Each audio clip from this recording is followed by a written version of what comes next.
Hey friends, I'm Josh and welcome back to my channel. Today I'm going to be reviewing two new fan films that just came out right in time for spooky season. All of us horror lovers have been dying for some horror movies to come out, but obviously due to the pandemic, everything's been delayed and we pretty much ain't got nothing this year. So these two films, I was super excited to hear that they came out. I originally was going to do like a little versus battle, which one was better than the other, but they're both absolutely amazing. If I'm being honest, they are way more than I ever expected or anticipated from a fan film. We have certainly come a long way from filming these fan films on our phones or our handheld camcorders and having no budget behind it. So instead of doing a versus, I'm going to do just a review pretty much and point out a few facts, a few things that stood out to me that made me really enjoy both of these films equally. Now, if you haven't seen the film yet, go watch it. I'm trying to do this without any spoilers, but how can I do a review without letting you know why I loved it? So I'm going to start with the Friday the 13th fan film, Don't Hike in the Snow. I believe this is the third in a series of 6. I just found that out when I was doing a little bit of research earlier, and I'm super stoked because when this film ended, I was like, I need more. I don't know if they're going to do a continuation, but I just needed more from these people. It was created by Womp Stomp Films, who I've been following for a little while. As soon as I heard a while ago that this film was coming out, I was super excited to see what it was all about. Now I obviously need to go back and watch the two that came before it. But here's a few things that really stood out to me. Number one, right from the get-go, the opening credits were litty. I thought they were really neat. I thought that the shot over the snow, over the forest was really beautifully done. And then when it cuts to the title later on, Don't Hike in the Snow, Friday the 13th fan film, the way that it just transitioned, I was like, oh, these guys know what they're doing. Now, the beginning of the film takes place in the daytime, which I thought was really interesting because most horror movies take place at night in the dark where there's a bunch of shadows to hide in, but it was even more creepy that there was nowhere for Jason to hide. He was just there and you knew he was coming for you.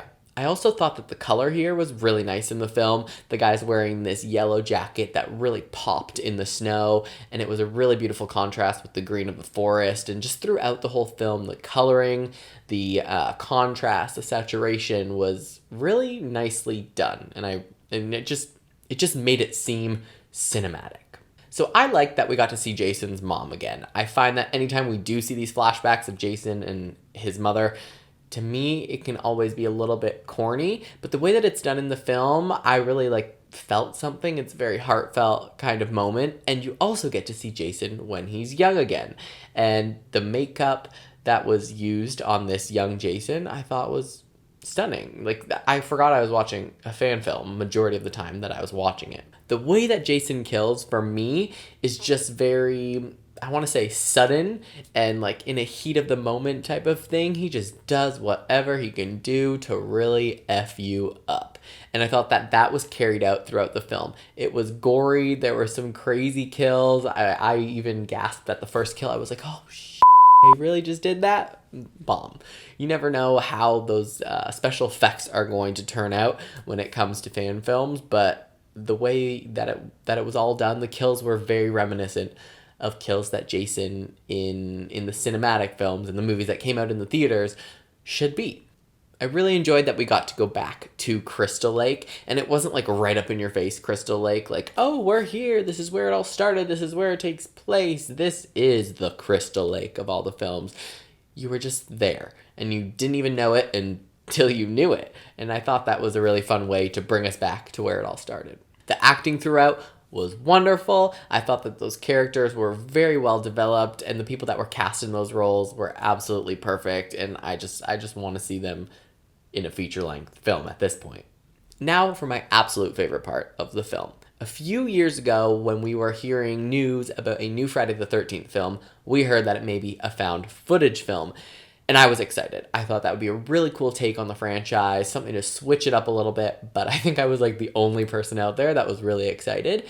And in this film, Don't Hike in the Snow, we get a little bit of a found footage aspect from the police body cams. And that to me was a little bit of a treat, shall we say, a little hint at what could have been. and I thought it worked really well. Again, the way it ended made me want more. I'm going to go watch the first 2 films, and I cannot wait for the other 3 to come out. Now it is time for the Halloween fan film, Happy Halloween. This I'm biased about because I love the Halloween films, all of them, even the Rob Zombie ones. There's a few of the older ones that I'm not the largest fan of. But my heart just always goes out to Michael Myers. So I'm obsessed with this film. And it was exactly what I needed because I have been waiting for the new Halloween to come out, Halloween Kills, and I am pissed that it didn't come out. And just knowing that we have this little treat is more than us Halloween fans could have asked for. Now, one of the things I enjoy about Michael Myers throughout all of the films is that he doesn't care who you are, he's gonna kill you. And that is emulated in Happy Halloween. He goes after whoever is in his way, however he can, with whatever is around. And that is exactly what Michael Myers does in the mainstream Halloween films. If he finds a knife, if he finds a brick, if he finds a fire poker, if he finds a gravestone, whatever it is, he's going to use it, and he's just going to do whatever the hell he wants to you. And that was perfectly done in this film. My phone just will not stop going off. So even though nobody loves to see children die, like that's never fun, Michael still does that in the films. And I think that was really important part of what happens in Happy Halloween, that the Michael Myers that has been built up over the years, that character was emulated here. And that's hard to do in a fan film. That's tricky. I really enjoyed that Jimmy Champane was in it. A little cameo was done there, and I thought that was just like a cute little nod. Obviously, he's one of the creators behind the project, so that I really enjoyed. When Michael Myers kills, he's a little more calculated than Jason is. I feel like Jason is just like whatever, and just goes buck wild. And Michael does the same thing, but then he ends up doing some weird stuff afterwards, like in the most recent Halloween film. He when he beheads one of the cops, he makes basically a jack-o'-lantern out of his head. And that sort of concept and idea can be seen in the Happy Halloween fan film. It's emulated again. That character of Michael Myers is there. The craziness, the weird little quirks, shall we say, that he has. They're in this film too, and I thought that was really well done. The way the car at the end is on fire and the jack-o'-lanterns are all around it. Like, obviously Michael Myers took the time to set that up because he knew it would weird people out, and it's just some odd, again, quirk that he has. The storyline for this film I thought was wonderful. I really liked the way that they laid it out. In the beginning, they gave you a glimpse of what was to come, and it was a short and sweet, right to the Michael Myers Halloween point, and the storyline just progressed from there. It was very quick, and I mean, I wish this film was twice as long. I hope they continue to make more, but I enjoyed that there was a glimpse of what was to come. I was also reminded a lot of 2018's Halloween film, the most recent one that came out. The way that the color was done in this film, the editing, the movement of the cameras, it wasn't always stable. There was that sense of chaos of a town that was kind of like in terror, but also a town that knew who Michael Myers was. Haddonfield, of course. They knew that this shape, the shape, was something to be feared. Now, my absolute favorite part, I know I keep saying that about this, was the end shot. It was everything you could need from Michael Myers. Creepy, gave me the chills. It was, I really felt like I was watching a mainstream, a cinematic release kind of Halloween film here. So basically, both of these films are bomb. Perfect for the Halloween season because we are all wishing we could be at the movie theaters right now watching all of these wonderful horror movies. And I truly hope this group of individuals, because they're so talented and you can tell that they have a love for these movies and these characters, and they did this because they loved these characters, because they wanted to share something with us, with me, with all of us like-minded horror-loving individuals. You can tell that there's passion put into both of these projects.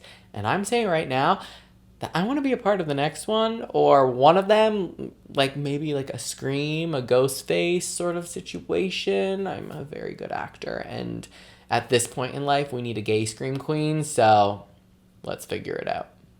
Let me know your thoughts below on both of these films if you've seen them.